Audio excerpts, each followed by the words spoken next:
Hi hello everyone, welcome to my channel Srishti tutorial for maths. ನಾನು ನಿಮ್ಮ ಪರಶುರಾಮ್. ನಾನು ಈ ಒಂದು ವಿಡಿಯೋದಲ್ಲಿ ನವೋದಯ ಪರೀಕ್ಷೆ ಹಾಗೂ ಮೊರಾರ್ಜಿ ಪರೀಕ್ಷೆಗೆ ಸಂಬಂಧಪಟ್ಟ ಹಾಗೆ 5ನೇ ತರಗತಿಯಲ್ಲಿ ಓದ್ತಾ ಇರತಕ್ಕಂಥ ವಿದ್ಯಾರ್ಥಿಗಳಿಗೆ ಮೆಂಟಲ್ ಎಬಿಲಿಟಿ ಟೆಸ್ಟಿಗೆ ಸಂಬಂಧಪಟ್ಟ ಹಾಗೆ ಬೌದ್ಧಿಕ ಸಾಮರ್ಥ್ಯವನ್ನು ತೋರಿಸ್ತಕ್ಕಂತಹ ಪ್ರಶ್ನೆಗಳು ಯಾವ ರೀತಿ ಬರ್ತವೆ, ಸೊ ಆ ಪ್ರಶ್ನೆಗಳನ್ನು ಹೇಗೆ ಸಾಲ್ವ್ ಮಾಡೋದು ಅನ್ನೋದಕ್ಕೆ ಸಂಬಂಧಪಟ್ಟ ಹಾಗೆ ಸುಮಾರು 10 ಪ್ರಶ್ನೆಗಳೊಂದಿಗೆ ಈ ಒಂದು ವಿಡಿಯೋದಲ್ಲಿ ನಿಮ್ಮ ಜೊತೆ ಡಿಸ್ಕಷನ್ ಮಾಡ್ತಾ ಇದ್ದೀನಿ. ಸೊ ಬನ್ನಿ ಮಕ್ಕಳೇ, ಕ್ಲಾಸ್ ಶುರು ಮಾಡೋಣ. ಅದಕ್ಕಿಂತ ಮುಂಚೆ ದಯವಿಟ್ಟು ನಮ್ಮ ಚಾನಲ್ ಸಬ್ಸ್ಕ್ರೈಬ್ ಮಾಡಿ, ವಿಡಿಯೋಸ್ ಲೈಕ್ ಮಾಡಿ, ಶೇರ್ ಮಾಡಿ, ಜೊತೆಗೆ ಕಮೆಂಟ್ ಮಾಡೋದನ್ನು ಮರಿಬೇಡಿ ಅಂತ ಹೇಳ್ತಾ, ಸೊ ಬನ್ನಿ ಕ್ವಶನ್ ಯಾವ ರೀತಿ ಇದೆ ಅಂತ ನೋಡಿ. ಇಲ್ಲಿ ಸೂಚನೆಯ ಪ್ರಕಾರವಾಗಿ ನಾವು ಈ ಒಂದು ಚಿತ್ರಗಳನ್ನು ಬಿಡಿಸಬೇಕಾಗತ್ತೆ. ಸೂಚನೆ ಹೇಳುತ್ತೆ, ಪ್ರಶ್ನೆ ಸಂಖ್ಯೆಗಳು 1ರಿಂದ 10ರಲ್ಲಿ ಎಡಬದಿಗೆ ಚೌರಸದ ವೃತ್ತದ ಪ್ರಶ್ನ ರೂಪದ ಆಕೃತಿಯಲ್ಲಿ ಅದರ ಒಂದು ಭಾಗವನ್ನು ಲೋಪಗೊಳಿಸಲಾಗಿದೆ. ಬಲಗಡೆಗೆ ಆ್ಯಕ್ಚುಲಿ ಇದು ಚೌಕ ಅಂತ ಆಗಬೇಕು, ಓಕೆನಾ.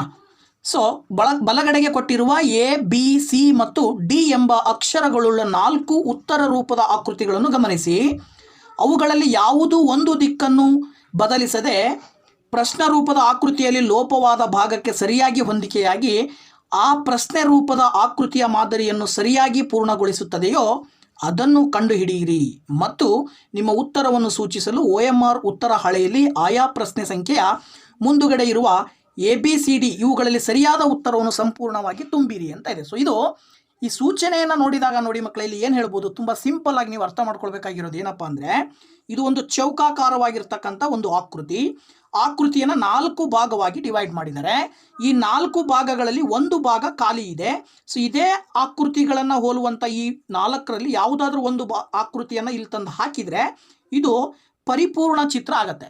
ಸೊ ಈ ಪರಿಪೂರ್ಣ ಚಿತ್ರವನ್ನು ಉಂಟು ಮಾಡ್ತಕ್ಕಂಥ ಯಾವ ಆಕೃತಿ ABCD ಅಂತಕ್ಕಂಥ 4 ಆಪ್ಷನಲ್ಲಿ ಕಂಡು ಬರುತ್ತೆ ಅಂತಕ್ಕಂಥದ್ದು.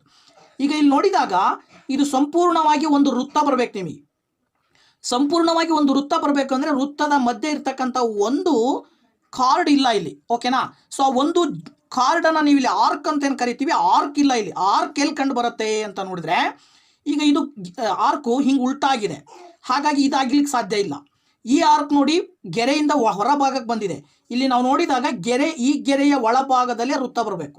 ಈ ಒಂದು ಗೆರೆ ಸ್ಟ್ರೈಟಾಗಿ ಏನು ಲೈನ್ ಹಾಕಿದ್ದಾರೆ, ಆ ಲೈನಿನ ಒಳಭಾಗದಲ್ಲಿ ವೃತ್ತ ಬರಬೇಕು ಅಂದರೆ ಅದು ಇರೋದು ಡಿ ಆಪ್ಷನಲ್ಲಿದೆ, ಓಕೆನಾ. ಸೊ ಇದು ಕೂಡ ಲೈನಿನ ಹೊರಭಾಗದಲ್ಲಿ ಕಂಡು ಬರ್ತಾ ಇದೆ, ಇದು ಹೊರಗಡೆ ಕಂಡು ಬರ್ತಾ ಇದೆ. ಇದು ವೃತ್ತನೇ ಏನಾಗಿದೆ, ರಿವರ್ಸ್ ಶೇಪ್ ಕಂಡು ಬರ್ತಾ ಇದೆ. ಸೊ ದ್ಯಾಟ್ ಡಿ ಆಪ್ಷನಲ್ಲಿ ಇರ್ತಕ್ಕಂಥ ಚಿತ್ರವನ್ನು ನಾವಿಲ್ಲಿ ಅಪ್ಲೈ ಮಾಡಿದ್ರೆ ಖಂಡಿತವಾಗ್ಲೂ ಕೂಡ ಅದು ಏನಾಗುತ್ತೆ, ಹೋಲಿಕೆ ಆಗುತ್ತೆ. ನೋಡಿ ಈ ರೀತಿ ನಾವು ಚಿತ್ರವನ್ನು ಬಿಡಿಸಿದರೆ ಈ ರೀತಿ ಕಂಡು ಬರ್ತಾ ಇದೆ, ಓಕೆನಾ. ಸೊ ಈ ರೀತಿ ಆಗ ನೀವೇನು ಮಾಡ್ಬೋದು, ಅದನ್ನು ಈ ರೀತಿ ಶೇಪ್ಗೆ ಕನ್ವರ್ಟ್ ಮಾಡ್ಬೋದು. ಸೊ ದ್ಯಾಟ್ ನಿಮಗೆ ಆಪ್ಷನ್ ಡಿ ಸರಿಯಾದ ಉತ್ತರ ಆಗುತ್ತೆ ಮೊದಲನೇ ಪ್ರಶ್ನೆಗೆ, ಓಕೆನಾ. ಸೊ ನೆಕ್ಸ್ಟ್ ಪ್ರಶ್ನೆ ನೋಡಿ. ಓಕೆ, 2ನೇ ಪ್ರಶ್ನೆಯಲ್ಲಿ ಖಾಲಿ ಇರ್ತಕ್ಕಂಥ ಜಾಗಕ್ಕೆ ನೀವು ಕಂಪೇರ್ ಮಾಡ್ತಾ ಬಂದಾಗ ಇಲ್ಲಿ ಟ್ರಯಾಂಗಲ್ ಇದೆ, ಹೌದಾ. ಸೊ ಟ್ರಯಾಂಗಲ್ ಇಲ್ಲಿ ಕೊಟ್ಟಿದ್ದಾರೆ. ಕೊಟ್ಟಿರುವ ಟ್ರಯಾಂಗಲ್ಗೆ ಜೊತೆಗೆ ಈ ಒಂದು ಲೈನ್ ಏನಿದೆಯಲ್ಲ, ಈ ಲೈನ್ ಹಿಂಗೆ ಅಡ್ಡ ಹೋಗಿದೆ. ಈ ಲೈನ್ ಕೆಳಗಡೆ ಈ ರೀತಿ ಲೆಫ್ಟ್ ಸೈಡಿಗೆ ಹೋಗಿದೆ. ಈ ಕಡೆ ರೈಟ್ ಸೈಡಿಗೆ ಲೈನ್ ಬಂದಿದೆ ಅಂದರೆ ನಿಮಗೆ ಇಲ್ಲಿ ಟ್ರಯಾಂಗಲ್ ಜೊತೆಗೆ ಲೈನ್ ಏನಾಗಬೇಕು, ಹಿಂಗೆ ರೈಟ್ ಸೈಡಿಗೆ ಹೋಗಬೇಕು. ಸೊ ಹಿಂಗೆ ರೈಟ್ ಸೈಡಿಗೆ ಹೋಗೋ ಲೈನ್ ನೋಡಿದ್ರೆ ಈ ಲೈನ್ ಕಾಣ್ತಾ ಇದೆ ನಿಮಗೆ, ಹಿಂಗೆ ಹೋಗಿ ಈ ರೀತಿ ರೈಟ್ ಸೈಡ್ಗೆ ಲೈನ್ ಕಂಡು ಬರ್ತಾ ಇದೆ. ಹಾಗಾಗಿ ಆಪ್ಷನ್ ಬಿ ಸರಿಯಾದ ಉತ್ತರ 2ನೇ ಪ್ರಶ್ನೆಗೆ. ಇನ್ನು 3ನೇ ಪ್ರಶ್ನೆಗೆ ನೋಡಿದರೆ ಇದು ಒಂದು ವೃತ್ತ, ಓಕೆನಾ. ಸೊ ಅಂದರೆ ವೃತ್ತದ ಒಂದು ಭಾಗ ಏನಿದೆ ಈ ರೀತಿ ಹಿಂಗೆ ಬಂದು ಈ ರೀತಿ ಕನ್ವರ್ಟ್ ಆಗ್ತಾ ಇದೆ, ಒಂದು ವೇವ್ ಟೈಪ್ ಅಲೆಯ ರೂಪದಲ್ಲಿ ಕಂಡು ಬರ್ತಾ ಇದೆ. ಸೊ ಅದೇ ರೀತಿ ನೀವು ಕೂಡ ಇಲ್ಲಿ ಅಲೆಯನ್ನು ಫಾರ್ಮೇಷನ್ ಮಾಡಬೇಕು ಅಂತ ಹೇಳಿದರೆ ಇದು ಕೆಳಗಡೆ ಬಂದಿದೆ, ನಿಮಗೆ ಮೇಲ್ಗಡೆ ಅಲೆ ಬರಬೇಕು. ಸೊ ಈ ಶೇಪ್ ಯಾವುದಿದೆ ಇಲ್ಲಿ ಅಬ್ಸರ್ವ್ ಮಾಡಿದಾಗ ಆಪ್ಷನ್ ಬಿ ನಲ್ಲಿರ್ತಕ್ಕಂಥ ಒಂದು ಚಿತ್ರ ಕಂಡು ಬರ್ತಾ ಇದೆ.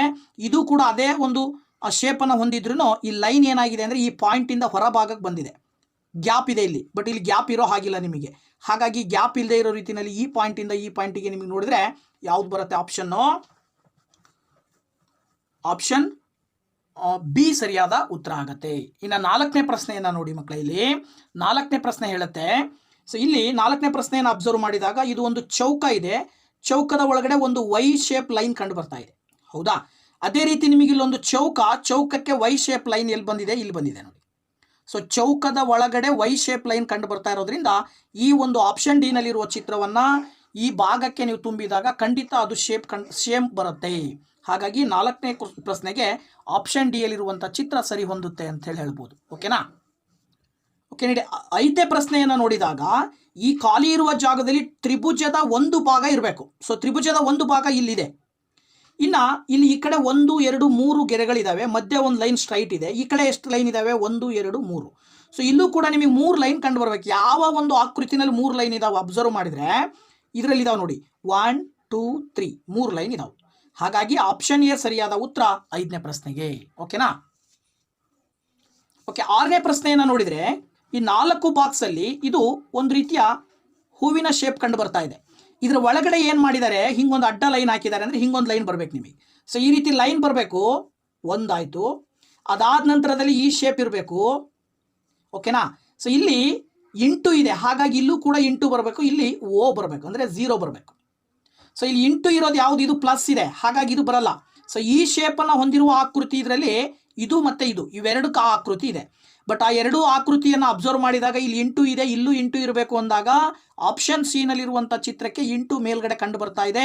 ಹಾಗಾಗಿ ಆಪ್ಷನ್ ಸಿ ಸರಿಯಾದ ಉತ್ತರ ಆಗುತ್ತೆ 6ನೇ ಪ್ರಶ್ನೆಗೆ. ಓಕೆನಾ? ನೆಕ್ಸ್ಟ್ 7ನೇ ಒಂದು ಆಕೃತಿಯನ್ನು ಅಬ್ಸರ್ವ್ ಮಾಡಿ. 7ನೇ ಆಕೃತಿನಲ್ಲಿ ಲೈನ್ಸನ್ನು ನಾವು ಟೆಸ್ಟ್ ಮಾಡಿದಾಗ ಇದು ಒಂದು ತ್ರಿಭುಜ ಅಂತ ಕನ್ಸಿಡರ್ ಮಾಡಿದ್ರೆ ತ್ರಿಭುಜದ ಒಳಗಡೆ 1 2 3 ಲೈನ್ ಕಂಡು ಬರ್ತದೆ. ಸೊ ಹೀಗೂ ಕೂಡ ಒಂದು ನೀವು ತ್ರಿಭುಜವನ್ನು ಹಾಕಿ ಅದ್ರ ಒಳಗಡೆ ಎಷ್ಟು ಲೈನ್ ಹಾಕಬೇಕು? 1 2 3 ಈ ರೀತಿ 3 ಲೈನ್ ಹಾಕಿದ್ರಿ ಅಂದರೆ ಅದು ಕಂಪ್ಲೀಟ್ ಕವರ್ ಆಯಿತು. ಸೊ ಈ ಆಕೃತಿ ಯಾವುದರಲ್ಲಿ ಕಂಡು ಬರ್ತಾ ಇದೆ ಅಂದರೆ ಇಲ್ಲಿದೆ ನೋಡಿ. ಓಕೆನಾ? ಸೊ ಹಾಗಾಗಿ ಆಪ್ಷನ್ ಎ ಸರಿಯಾದ ಉತ್ತರ ಆಗುತ್ತೆ 7ನೇ ಪ್ರಶ್ನೆಗೆ. ಓಕೆನಾ? ಸೊ 8ನೇ ಪ್ರಶ್ನೆಯನ್ನು ನೋಡಿದಾಗ 8ನೇ ಪ್ರಶ್ನೆಯಲ್ಲಿ ಈ ಒಂದು ಆಕೃತಿಯನ್ನು ಹೋಲ್ತಕ್ಕಂಥದ್ದು ಜೊತೆಗೆ ಆರೋ ಮಾರ್ಕ್ ಏನಾಗಿದೆ ಅಂದರೆ ಮೇಲ್ಗಡೆ ಆ ಒಂದು ಪಾಯಿಂಟ್ ವರ್ಟಿಸಸ್ನ ಕಡೆಗೆ ಆರೋ ಮಾರ್ಕ್ ತೋರಿಸ್ತಾ ಇದ್ದಾರೆ.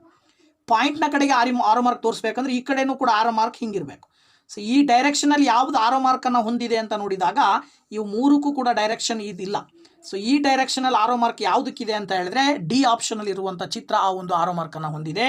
ಹಾಗಾಗಿ 8ನೇ ಪ್ರಶ್ನೆಗೆ ಆಪ್ಷನ್ ಡಿ ಸರಿಯಾದ ಉತ್ತರ ಆಗುತ್ತೆ. 9ನೇ ಪ್ರಶ್ನೆಯನ್ನು ನೋಡಿದಾಗ ಇದು ಒಂದು ಸಂಪೂರ್ಣವಾಗಿ ವೃತ್ತಾಕಾರವಾಗಿರಬೇಕು. ಆ ವೃತ್ತಾಕಾರವಾಗಿರ್ತಕ್ಕಂಥವುಗಳನ್ನು 4 ಭಾಗ ಮಾಡಿ 4ರಲ್ಲಿ ಈ 2 ಭಾಗಗಳಿಗೆ ಶೇಡ್ ಮಾಡಿದ್ದೀವಿ. ಅದರ ಆಪೋಸಿಟಲ್ಲಿರುವಂಥ ಈ 2 ಭಾಗಗಳಿಗೂ ಶೇಡ್ ಮಾಡಿದ್ದೀವಿ. ಸೊ ಇಲ್ಲಿ ಶೇಡ್ ಮಾಡದೇ ಇರತಕ್ಕಂಥ ವೃತ್ತಾಕಾರ ಇದೆ ಅಂದರೆ ಈ ಕಡೆನೂ ಕೂಡ ಏನಾಗಿರಬೇಕು? ಶೇಡ್ ಮಾಡದೇ ಇರುವಂಥ ವೃತ್ತಾಕಾರ ಇರಬೇಕು. ಇನ್ನು ಇಲ್ಲಿ ಇರ್ತಕ್ಕಂಥ ಚುಕ್ಕಿ ಏನಾಗಿರಬೇಕು? ಶೇಡ್ ಆಗಿರಬೇಕು. ಸೊ ಈ ಒಂದು ಶೇಪ್ ಎಲ್ಲಿ ಕಂಡು ಬರ್ತಾ ಇದೆ ನಿಮಗೆ ಅಂತ ಹೇಳಿದ್ರೆ ಆಪ್ಷನ್ ಎ ನಲ್ಲಿ ಇರ್ತಕ್ಕಂಥ ಚಿತ್ರ ಆ ಒಂದು ಶೇಡ್ ಮಾಡಿರ್ತಕ್ಕಂಥದ್ದನ್ನು ನಾವು ನೋಡ್ತಾ ಇದ್ದೀವಿ. ಹಾಗಾಗಿ 9ನೇ ಪ್ರಶ್ನೆಗೆ ಆಪ್ಷನ್ ಎ ಸರಿಯಾದ ಉತ್ತರ ಆಗುತ್ತೆ. ಓಕೆನಾ? ಓಕೆ, 10ನೇ ಚಿತ್ರವನ್ನು ನೋಡಿದಾಗ ಇಲ್ಲೂ ಕೂಡ ನೋಡಿ ಒಂದು ಚೌಕಕ್ಕೆ ಏನಾಗಿದೆ? ಒಂದು ಲೈನ್ ಬಂದಿದೆ. ಚೌಕವನ್ನು 4 ಭಾಗವಾಗಿ ಡಿವೈಡ್ ಮಾಡಿದ್ದಾರೆ. ಸೊ ಹಾಗೆಯೇ ಚೌಕವನ್ನು 4 ಭಾಗವಾಗಿ ಡಿವೈಡ್ ಮಾಡಿರೋದನ್ನು ಅಬ್ಸರ್ವ್ ಮಾಡಿದರೆ ಈ ಲೈನ್ ಏನಾಗಿರಬೇಕು ಅಂತ ಹೇಳಿದ್ರೆ ಅರ್ಧಕ್ಕೆ ಬರಬೇಕು. ಇಲ್ಲಿಂದ ಇಲ್ಲಿಗೆ ಅಷ್ಟೇ ಬರಬೇಕು, ಉದ್ದ ಪೂರ್ತಿ ಹೋಗಂಗಿಲ್ಲ. ಇದೇನಾಗಿದೆ? ಕಂಪ್ಲೀಟ್ ಲೈನ್ ಬಂದಿದೆ. ಇದೇನಾಗಿದೆ? ಇಲ್ಲಿ ಮೇಲ್ಗಡೆ ಹಿಂಗೆ ಹೋಗಿದೆ. ನಮಗೆ ಆಕೃತಿ ಯಾವ ರೀತಿ ಇರಬೇಕು ಅಂದರೆ ಈ ರೀತಿ ಆಕೃತಿ ಶೇಪ್ ಬರಬೇಕು. ಹಿಂಗೆ ಲೈನ್ ಹಿಂಗಿರಬೇಕು. ಓಕೆನಾ? ಲೈನು ಈ ರೀತಿ ಬರಬೇಕು ಅಂದರೆ ಈ ರೀತಿ ಲೈನ್ ಎಲ್ಲಿ ಕಂಡು ಬರ್ತಾ ಇದೆ ಅಂದರೆ ಇದು ಕಂಡು ಬರ್ತಾ ಇದೆ ನೋಡಿ. ಓಕೆನಾ? ಹಾಗಾಗಿ ಆಪ್ಷನ್ ಬಿ ನಲ್ಲಿರ್ತಕ್ಕಂಥ ಚಿತ್ರ ಈ ಒಂದು ಆಕೃತಿಯನ್ನು ಕಂಪ್ಲೀಟ್ ಮಾಡುತ್ತೆ, ಅಂದರೆ ಪೂರ್ಣ ಮಾಡುತ್ತೆ. ಸೊ ಈ ಒಂದು ಆಕೃತಿ ಕಂಪ್ಲೀಟಾಗಿ ಪೂರ್ಣ ಆಗಬೇಕು ಅಂದರೆ ಆಪ್ಷನ್ ಬಿ ನಲ್ಲಿರುವಂಥ ಆಕೃತಿಯನ್ನು ಇಲ್ಲಿ ಬಿಡಿಸ್ಬೇಕಾಗತ್ತೆ. ಹಾಗಾಗಿ 10ನೇ ಪ್ರಶ್ನೆಗೆ ಆಪ್ಷನ್ ಬಿ ಸರಿಯಾದ ಉತ್ತರ ಆಗುತ್ತೆ. ಓಕೆನಾ? ಸೊ 10 ಒಂದು ಸಮಸ್ಯಾ ಚಿತ್ರಗಳೊಂದಿಗೆ ಸೊ ಅದರ ಉತ್ತರವನ್ನು ಹೇಗೆ ಕಂಡುಹಿಡಿಯೋದು ಅನ್ನೋದಕ್ಕೆ ಸಂಬಂಧಪಟ್ಟ ಹಾಗೆ ತಿಳಿಸ್ಕೊಟ್ಟಿದ್ದೀನಿ. ಮುಂದಿನ ವಿಡಿಯೋದಲ್ಲಿ ನವೋದಯ ಪರೀಕ್ಷೆಗೆ ಸಂಬಂಧಪಟ್ಟ ಹಾಗೆ ಮೆಂಟಲ್ ಎಬಿಲಿಟಿ ಹಾಗೆಯೇ ಗಣಿತ ವಿಷಯಕ್ಕೆ ಸಂಬಂಧಪಟ್ಟಂಥ ಪ್ರಶ್ನೆಗಳೊಂದಿಗೆ ನಾನು ನಿಮ್ಮ ಜೊತೆಗೆ ಬರ್ತೀನಿ. ಸೊ ಅಲ್ಲಿವರೆಗೂ ವೆಯ್ಟ್ ಮಾಡ್ತಾಯಿರಿ. ಮತ್ತೆ ನಿಮ್ಮ ಭೇಟಿ ಮುಂದಿನ ವಿಡಿಯೋದಲ್ಲಿ. Thank you very much. Bye bye.